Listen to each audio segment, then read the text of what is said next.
Hello and welcome to our second AKT scenario where we will cover the challenging decision of whether to give patients HIV post-exposure prophylaxis.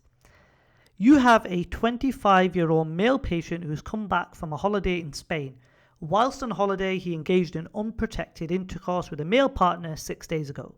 The patient's male partner has sent him a message informing him that he's HIV positive, but he shouldn't worry because his viral load is always low.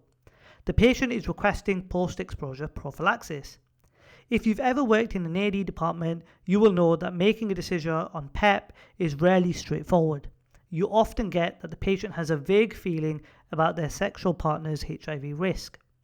Post-exposure prophylaxis is a course of antiretroviral therapy which reduces the chances of a patient contracting HIV, and exposure is classified as a medical emergency. In an ideal sense, patients who have this scenario should attend either a gum clinic or an A&E department. So the real question here is, when can PEP be offered?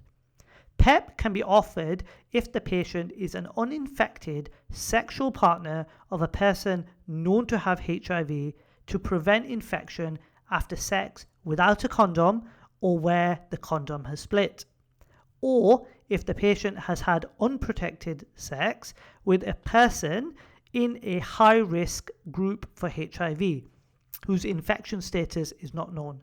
The unknown status is often the more complex one, and often you find that you'd speak with the ID doctors for advice on this. PEP should also be offered to victims of sexual assault, and in our scenario, although PEP would be indicated, we would not provide this patient with PEP as they have presented with the 72-hour window of exposure. In this scenario, we would do either a prompt referral to GUM services or to HIV services, and that would be more appropriate.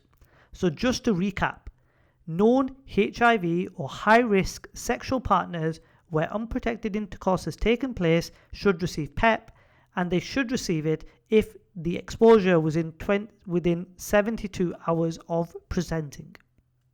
Thank you for listening. I hope you found this helpful. This podcast is hosted by wellmedic.co.uk. We help GP trainees pass the AKT.